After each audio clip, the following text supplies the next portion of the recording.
Captain America belt buckle, the pointy hair, and the crazy loudness. That's me. So I am here to talk about why empathy is actually, I don't know if they got the lead in right, it's actually worthless. Completely and utterly worthless. Nobody should have empathy, right? I mean, this is what we aim to have in a business environment. We don't want empathy. We don't want people caring about what they do, right? This is absolutely what we want to do if we want our employees to flee the workplace, to go to the gig economy, which is very lucrative, and to create an absolutely toxic environment. But of course, that's not what we want, because we're rational, normal, functioning adults. We don't want people to hate what they do. We want them to be empowered. We want them to feel an attachment to what they do, and we want them to actually care. And so that's what I'm going to talk about today. We're going to cascade through a couple stories, a little bit of psychological theory, and then round out with 3 rules that we all need to apply, and we can apply in any situation, personal or private, in order to actually accomplish empathy. Because this isn't a session for those people who are naturally empathic. If you're naturally empathic, great, that's awesome, congratulations. Most people aren't. And so what we've got here is we've got 3 rules that you can apply regardless of how much empathy you naturally deploy. And to kind of help illustrate this, I want to bring up this quote from Dr. Maya Angelou, brilliant quote, because honestly, it perfectly transcribes exactly what's going to happen today. We're going to forget what I and many other people say. We're going to forget what we do. But there's those moments throughout this conference, serendipitous moments where we interact with somebody or we interact and we make a connection. And those moments and how we feel in them will never go away. So how do we manufacture that? How do we make it happen? And the first place that I want to start with is on these personal relationships. And so I know it's 9 a.m. and I know that it's annoying and again, I'm loud, but show of hands of the voluminous, cavernous number of people here. Who here has personal relationships? Raise your hand if you do. I can actually see you despite. Fantastic, everybody raised their hand, except for the one guy in the back who now I'm questioning if he's a serial killer. So that's terrifying. So that's good. All right, so everybody stay away from that guy. But other than that, everybody here has personal relationships. The essence of personal relationships is empathy. The essence of personal relationships is empathy. So if you were one of those people that you're like, oh, he's talking to me, I don't do empathy, I just proved you wrong. You absolutely do empathy. Every single day, every single time you care about another human soul, you deploy empathy. Now we, as rational human beings, as I've talked about, we like to organize these personal relationships into categories.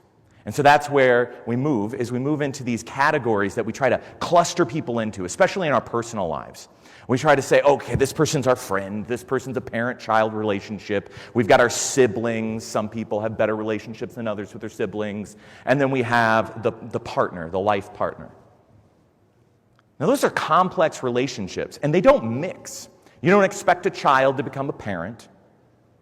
Really, the only place that you start to expect a change is from friend to partner, potentially. And in those situations, it's still a very traumatic journey sometimes to get over that friend zone. But these same things translate into work. We have the same type of relationships. We just organize them differently. We organize them into friends, again, because those are universal. But then we also have leader. Ooh, fancy. A leader. Yay. I won't whisper the whole time. I'm not that creepy. But peer. We have these peers that we have these conflicts with. We compete against them sometimes for that next promotion. And then we have our work bestie. Now think about this for a second. Do we treat these people differently? Of course we do. Of course we do. We categorize them in our minds and then we treat them differently depending on what category we have them in. If they're just a friend, they're a friend. If they're a peer, there's a little bit of a tension there. If they're a bad boss, we hate them. And we complain to our work bestie about them. So why? Why do we categorize? Why do we treat people differently? Because the fundamental aspect of this question, and this is the psychobabble, is where it goes into understanding why we treat people differently and why we find it harder to deploy empathy at work. We find it more difficult to deploy empathy at work because of what we tell ourselves about work. I don't know about you, but for, a dozen years before I stopped listening to this bad advice, I heard, leave work at work and home at home. And leave your baggage, check your baggage at the door. It's some of the worst advice you can give somebody starting out into business because it's basically saying, become fake. Just become fake. Please do. We want the fake version that is also not creative and is compliant and does what we say and nothing else. And by making those logical leaps that we tell ourselves are logic, we dehumanize them. We reduce them down to one of these titles. And so I'm going to do a little bit of experiment with you to kind of showcase how we treat people differently based on how we categorize them. So the first thing I want you to think about, and this is a mental exercise, so you don't have to raise your hand, there's no standing up or anything crazy like that. It is morning after all, and you guys are finance people, so let's be realistic, we don't like to do those things. But I want you to imagine the best person on earth. Personal life, professional life, doesn't matter. The best person on earth. What is it like working with them, or dealing with them, or accomplishing something with them, or when you see them? If you're at a Starbucks, or you're out at the grocery store, for those of us who still buy groceries, or you're out at a restaurant and you see this person that's your best person, what's that emotional recall that you feel in that moment? Elation? Happiness? Joy? It's like Christmas, Hanukkah, where you're getting a present. It's a great feeling. Even now, the power of that relationship changes the endorphins that are firing in your brain. In this room, every single person, when you think about the best person in your existence, it releases serotonin into your bloodstream. And you start to feel better about life. That's a powerful personal relationship. But I'm going to break your zen. I'm going to break your zen because I want to talk about this person.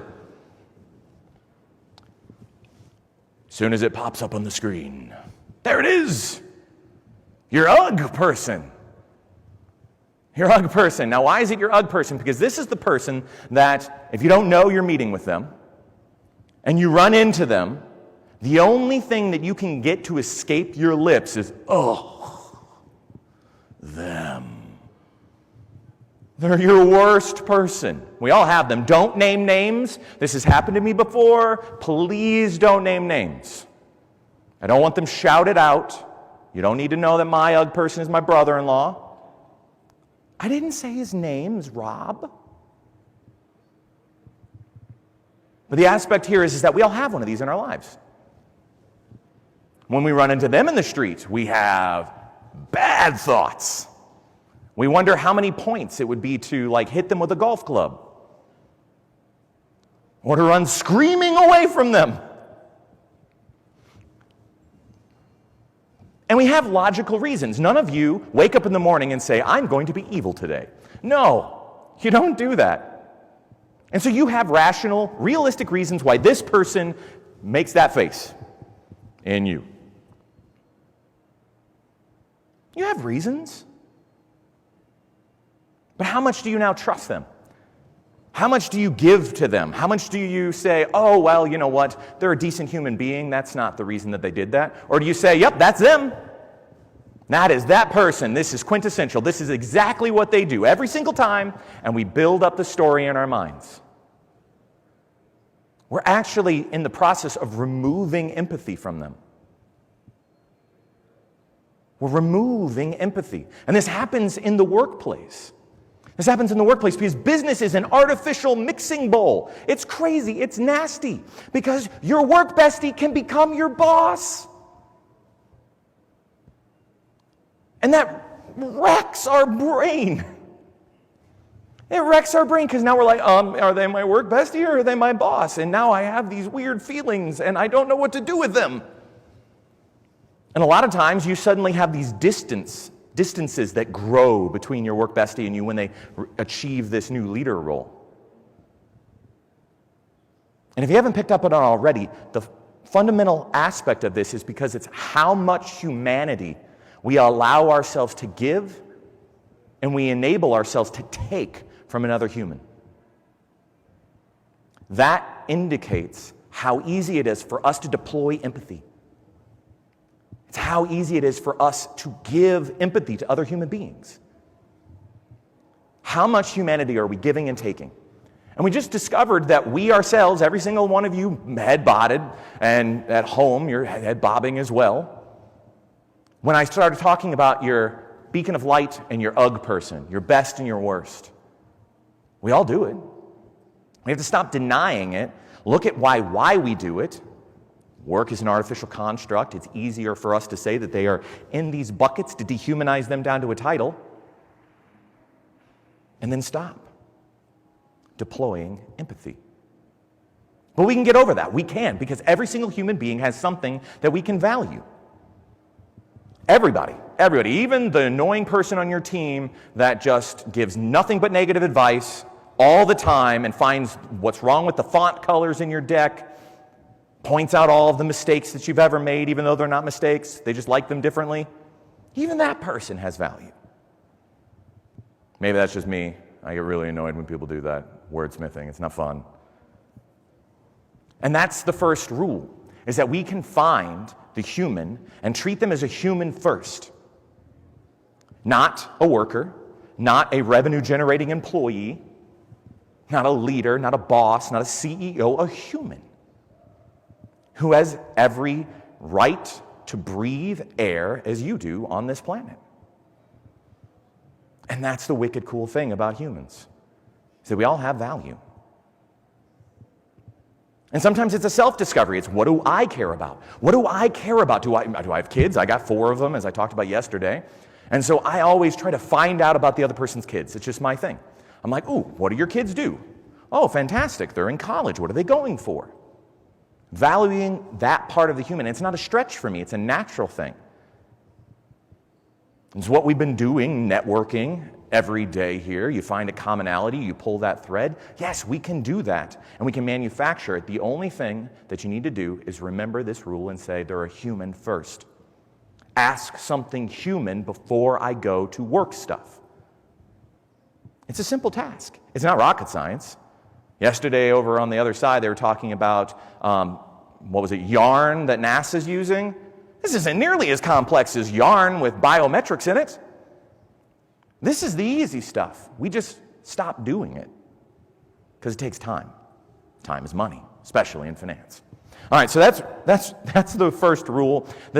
The thing about this is that as a leader, and I don't necessarily mean as a functional leader. I'm not talking about just having people that report to you. I'm talking about you being a leader regardless of title.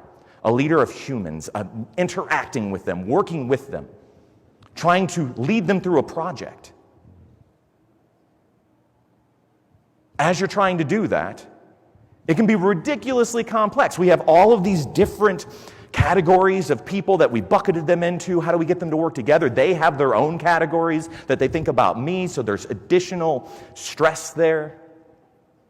So how do we as a leader do this? And so this leads me into kind of the second segment, which goes into the second rule, because to answer this particular question, I had to actually go into the Amazon.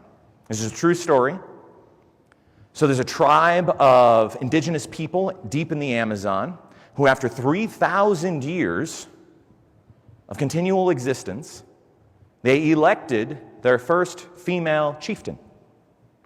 I'm like, I gotta meet this lady. And so that's what I did. I was down in São Paulo, and I worked to move this along and actually found a way to get there into the rainforest. It was a long Jeep ride. It was an incredible experience. I rode for about 8 hours in a Jeep, got out, got on a boat, was on a boat for a little while, hiked a trail, and finally got to the village after about 12 hours. And this was awesome because the Brazilian government had notified the tribe ahead of time, let them know that there's this crazy weird guy coming. He's going to be dressed funky. They actually said I wear a Captain America belt buckle. That was my identifying characteristic, usually is. And I get there, and I get into this village, and I was so excited. I'm like Indiana Jones, this is amazing. I'm discovering a lost people. Well, I mean, they obviously weren't lost. Everybody knew where they were there. They're like, they're there. But I was super excited, and I got into the village, and I was prepared, and I was ready to go, and I walked up to somebody, and I asked for my contact. My contact's name was Jira. And I was like, Jira. And they didn't respond. I was like, okay. Translator dude that I brought with me, because I speak 2 languages, English and sarcasm, nothing else. And I brought them up, and I was like, please translate. I'm here to speak with Jira. I'm here to talk to them and find and interview the chieftain, all these things. And they're like, okay, I'll tell them. Translator tells them, they ghost us. They pretend we don't exist. And I'm like, this is not going well. This lasts for about 2 hours before I'm about, from here to the podium from this lady, and I'm trying to ask her, this yet another person in the tribe. And this guy walks in between us, and he grunts something at me and continues moving on his way. And I turn to the translator, I'm like, what did he say? And he said, follow. And we turn and look, and he's like halfway down a jungle trail. And so we actually run to catch up, and we're following this guy for about 45 minutes into the jungle before I start asking myself the wisdom of what I'm doing. How much do I know about this tribe? I'm relatively certain they're not cannibals, right? And so I'm like, I'm going to get eaten by a jaguar. My wife is right. This was a dumb idea. I shouldn't be doing this. And about that time, the trail widens up into this clearing. And this picture was taken right from that clearing with the banana trees growing right next to the river. And there's the trail that I walked down, because of course I'm taking pictures the whole way. I'm like, nobody's going to believe this. And so I get there, and there's this lady sitting around the fire, and I go and I sit down next to her, and waiting for her to speak first. And she asks me, what do I want? And I'm like, I'm a leader of people. I've come here to interview you. I want to understand I want you to teach me. I want to learn from you how you lead. And she says these words that struck fear in my heart, and still to this day, I get goosebumps, zoom in, you can see the goosebumps. She said, I don't like Americans. And I'm like, I don't hide the fact that I'm an American. How do I do this? And she's like, but you actually want to be taught. You're not arrogant. You don't want to teach me to try and impose something on me. And I'm like, fantastic. She's like, I like you. And at that moment, people flooded out of the jungle. Children, old people, tons of people. And they were plastered with smiles. Everything was happiness to them. And from that moment, the moment she said, I like you, I had kids sitting on my lap. This is ceremonial flatbread that we broke and shared to discuss. They made me coffee that they ground the beans themselves and made the sugar cane. It's super sweet. I was like, can mine be black next time? But then when I finally got to sit down with her, I was flabbergasted. Because I was like, Jira, because this lady who was sitting by the fire happened to be the chief. And I was like, this is incredible. How do you do this? Because at the time, the government, the leader of the country, was actually saying that he wants to send the army into the jungles to kill the indigenous people so that the people don't have to deal with them anymore. And they knew this, and yet they were wistfully happy. And I was like, Jira, tell me, how do you do this? How do you make people happy? How do you lead through this? And she said that you have to give them something. You have to let them believe in something. For some of our people, that's Namandu, that was their God. And she said, sometimes that's not enough. And so for those people, we give them purpose. We give them jobs that mean something to them. But sometimes that's not enough. And so we inspire them to believe in each other, to turn and trust and see the other person there and know that I can depend on them. And then from there, it went even further, and she's like, but that's still not enough. And so with those people, we just help them to see and believe that they're not alone. She's like, that's how we've done it for 3,000 years. I'm still to this day shocked, because this is obviously not new information, but this didn't come from a textbook. This didn't come from an author's book. This didn't come from a graduate study of leaders in Fortune 10 companies. This came from wisdom handed down through the oral tradition for 3,000 years. And it made everything make sense. And also validated all of those studies that people are doing and wasting lots of money on. But it was an incredible, and so that's the second rule, is help them to believe in something. No matter what it is, you can always find something that they do that attaches to something bigger. And there's a lot of psychological studies. You can Google it. It's called attachment theory. It started on how people attach to babies, because if you think about it, there's no logical reason why you should like this thing that only gives you pee, poop, and screaming. You shouldn't like children, but we do. Somebody gives you a baby and you're like, ooh, you love them. And there's a psychological construct called attachment theory, and so people started to look at that, and they started to look at, why do people attach to other relationships? And do they attach to things larger than themselves? And they do. They attach to entities, organized religion, governments, patriotism, political affiliation. But in our current day and age, that is less than ever before. That's less than ever before. And so we have to move the needle, and we have to give them something to attach to. And for my third lesson, I need to tell you the story of this woman. Her name's Donna. Now, Donna was diagnosed with muscular dystrophy in her teens, and she was given months to live. Donna finally died when she was in her 40s. She existed for a very long time, and she had a little brother, and that little brother would watch her from time to time, learned a lot from her. And she, muscular dystrophy, for what people who don't know, is a degenerative disorder that erodes your muscles. And so you become weaker every day you breathe. And there was one day that she sat down to tie her shoes and couldn't get back up. And that little boy went in and saw her there, struggling to get up, unable to get up and rise to her feet. 30 minutes she tried. The little boy was terrified. After 30 minutes, she finally got on her feet, cleaned herself up, came out, and presented a perfectly presentable person to the world. For her, it was a momentous, or for the boy, it was a momentous occasion. For her, it was nothing but tying her shoes. Obviously, you've probably picked up already that that boy was me, and that is my sister. And the last time I saw her alive was actually in this very city, because she lived here. And I learned more from that moment of her tying her shoes than any other moment in 40 years of life. I learned more about grit, tenacity, the refusal to quit than any other moment in my life. And that's saying something, because the United States Marine Corps tried. And that's the third lesson, is that it all starts with us. It all starts with you. I promise you that somebody is already watching you. Somebody is already looking to you. Tie your shoes and taking in a tremendous life lesson from this.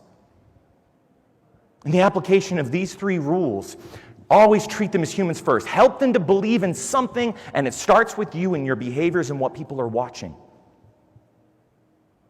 And now some people say, Freddie, this isn't me. It's very easy for you to stand up there and say, oh, it's just three little things. This isn't me. I'm not dynamic. I don't have these things. And for some people, it feels like they're lost in the dark. And I get it. You don't know which way to turn. You don't know how to start. You have bad relationships. How do I start to repair those? And I would argue that you have three options. Three options when you're lost in the dark. One is to wait for the lights to come back on. So you just wait. The second option is you become a predator. You start preying on people and taking advantage of those that are afraid in the dark. And the third option is you light a candle. You light a candle to hold back the dark in a small little radius around yourself. That's a very brave, bold thing to do because, yes, it lights the way for those scared people, but it also is the only thing the predators can see. And they will come. But you only have to be there for a short period of time because sooner or later, just like a candlelight vigil, you light somebody else's candle, they light another candle, and soon you have an army of people holding back the darkness together.